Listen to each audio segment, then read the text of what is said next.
નમસ્કાર વિદ્યાર્થી મિત્રો, તો આજના વિડીયોમાં આપણે ધોરણ 10 બોર્ડ પરીક્ષા 2026 વિજ્ઞાન માટે મોસ્ટ આઈએમપી એમસીક્યુ જોવાના છીએ। તો વિદ્યાર્થી મિત્રો, આ એમસીક્યુ તમારે આવનાર બોર્ડ પરીક્ષા 28 ફેબ્રુઆરી 2026ના રોજ વિજ્ઞાનનું પેપર છે તેના માટે ખૂબ જ મહત્ત્વની રહેશે।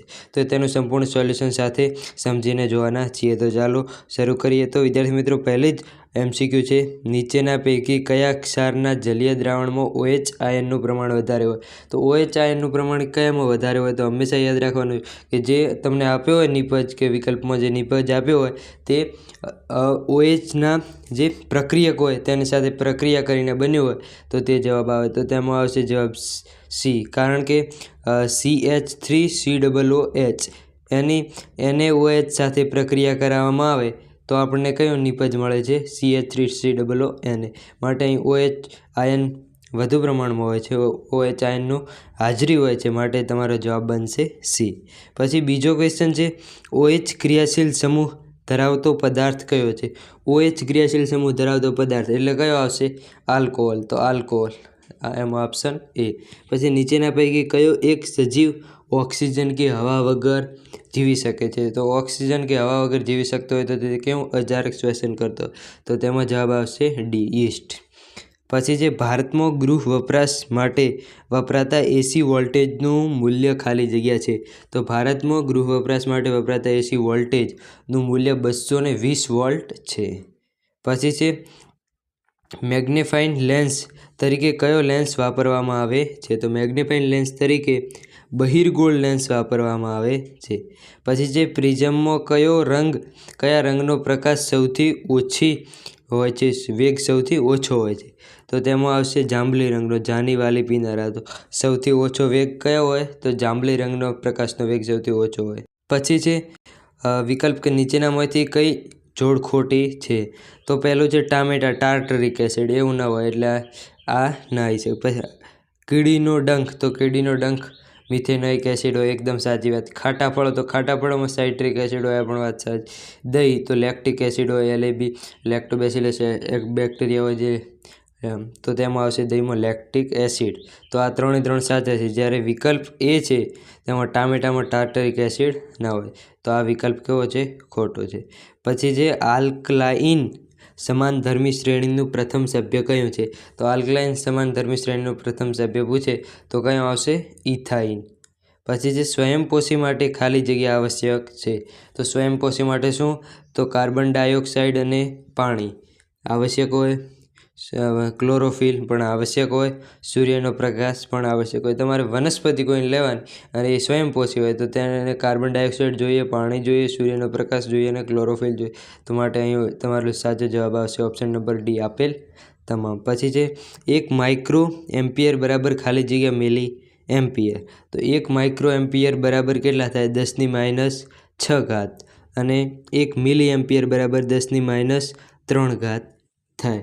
તો તેને હવે તમે 10⁻3 વડે ગુણો તો 3 તરી 9, 3 ને 3 6, -6 થઈ જાય। તો માટે તમારો અહીં સાચો વિકલ્પ બને 1 માઇક્રોમીટર બરાબર ખાલી જગ્યા મિલી એમ્પિયર। તો તેમાં જવાબ બને બી। પછી છે, ગોલીય અરીસા માટે વક્રતા ત્રિજ્યા આર અને કેન્દ્ર લંબાઈ એફ વચ્ચે શું સંબંધ છે? તો હંમેશા વક્રતા ત્રિજ્યા આર એના બરાબર કેન્દ્ર લંબાઈ ગુણ્યા 2। પછી મનુષ્યની આંખમાં વસ્તુનું પ્રતિબિંબ ખાલી જગ્યા પર રચાય છે? તો મનુષ્યની આંખમાં વસ્તુનું પ્રતિબિંબ ક્યાં રચાય છે? તો વસ્તુનું પ્રતિબિંબ નેત્રપટલ રેટિના પર રચાય છે। પછીની એમસીક્યુ છે, પહેલો નીચેના એસિડનું આણ્વીય સૂત્ર? તો એસિટિક એસિડનું આણ્વીય સૂત્ર કયું છે? તો એસિટિક એસિડનું આણ્વીય સૂત્ર CH3COOH। પછી સોડિયમ ઝિંકેટનું અણુસૂત્ર? સોડિયમ ઝિંકેટ, તો સોડિયમ ઝિંકેટનું અણુસૂત્ર શું થશે? N2ZnO2। પછી નીચેના પૈકી કયું પદ પરિપથમાં વિદ્યુત પાવર દર્શાવતું નથી? તો વિદ્યુત પાવર માટેના 3 સૂત્ર યાદ રાખવાના, P = VI, P = I²R અને P = V²/R। તો આટલા સૂત્રો છે, પણ અહીં કયું દર્શાવતું નથી? તો તમારો સાચો ઓપ્શન બનશે ઓપ્શન નંબર બી, IR²। પછી જે મનુષ્યમાં મૂત્રપિંડ એ ખાલી જગ્યા સાથે સંકળાયેલ એક તંત્રનો ભાગ છે. તો મનુષ્યમાં મૂત્રપિંડ એ ઉત્સર્જન તંત્ર સાથે સંકળાયેલ ભાગ છે.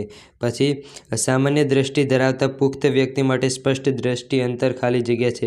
તો સામાન્ય દ્રષ્ટિ ધરાવતા પુખ્ત વ્યક્તિ માટે સ્પષ્ટ દ્રષ્ટિ અંતર 0.25 મીટર જેટલું છે. 25 સેન્ટીમીટર છે, પરંતુ અહીં મીટરમાં આપ્યું છે. તો 25/100 કરો તો તમારો ઓપ્શન નંબર સાચો બને સી. પછી સમતલ અરીસાની સામે વસ્તુને 40 સેન્ટીમીટર અંતરે મૂકવામાં આવે તો તેના પ્રતિબિંબ વચ્ચે કેટલું અંતર હોય? તો પ્રતિબિંબ વચ્ચે અંતર ડબલ થઈ જાય, એટલે માટે જવાબ તમારો બનશે 80 સેન્ટીમીટર.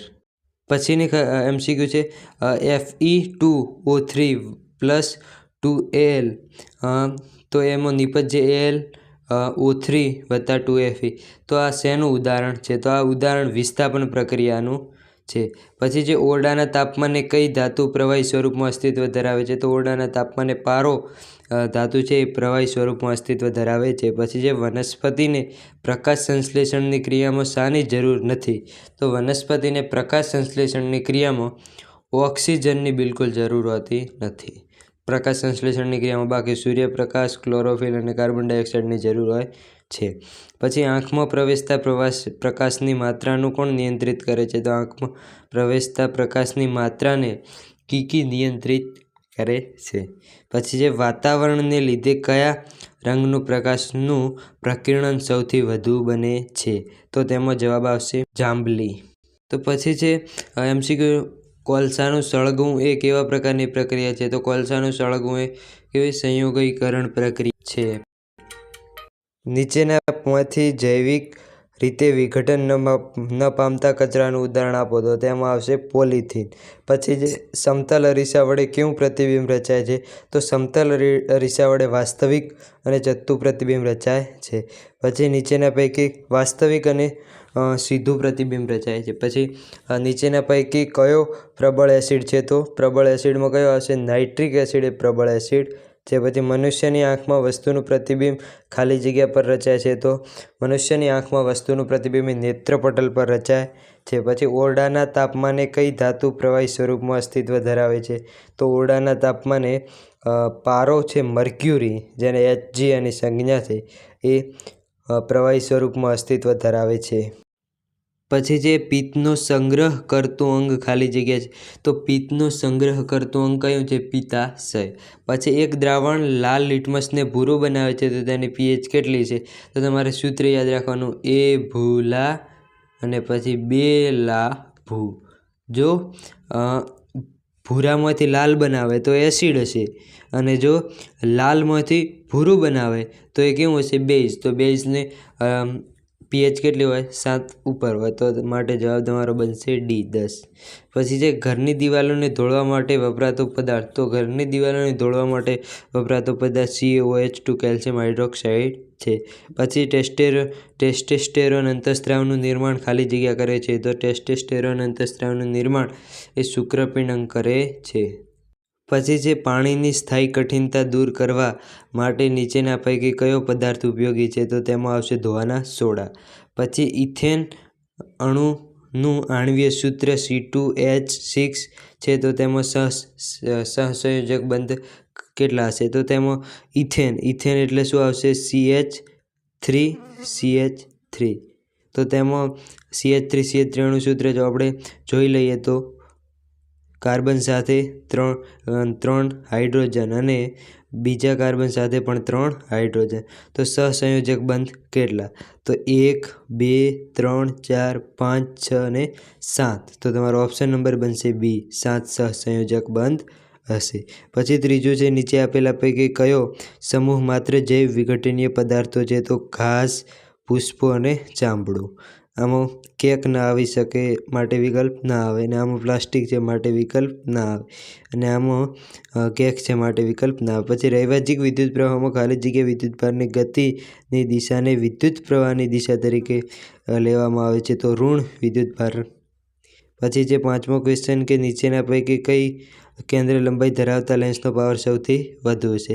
તો લેન્સનો પાવર એ કેન્દ્ર લંબાઈના વ્યસ્ત રૂપમાં હોય. તો અહીં જવાબ તમારો બનશે 10 સેન્ટીમીટર. પછી દરિયાની અંદર ખૂબ જ ઊંચાઈવાળી વાદળી રંગનું પાણી વાદળી રંગનું દેખાય છે. નીચેનામાંથી પૈકી શું જવાબદાર છે? તો તેના માટે પ્રકાશનું પ્રકિરણ જવાબદાર છે. તો વિદ્યાર્થી મિત્રો, આ હતી મોસ્ટ આઈએમપી ખાલી જગ્યા આટલી મોસ્ટ આઈએમપી એમસીક્યુ હતા. એટલા એમસીક્યુ તમે કરી લીધા તો તમારે પણ એમસીક્યુમાં 6માંથી 6 માર્ક્સ આરામથી આવી જશે. તો વિદ્યાર્થી મિત્રો, દરેક વિષયને આપણી ચેનલમાં મોસ્ટ આઈએમપી મૂકવામાં આવે છે. તો દરેક વિડીયો તમે જોઈ શકો છો. અને ચેનલને સબસ્ક્રાઈબ ન કરો, ચેનલને સબસ્ક્રાઈબ કરો, વિડીયોને લાઇક કરો અને શેર કરો. Thank you.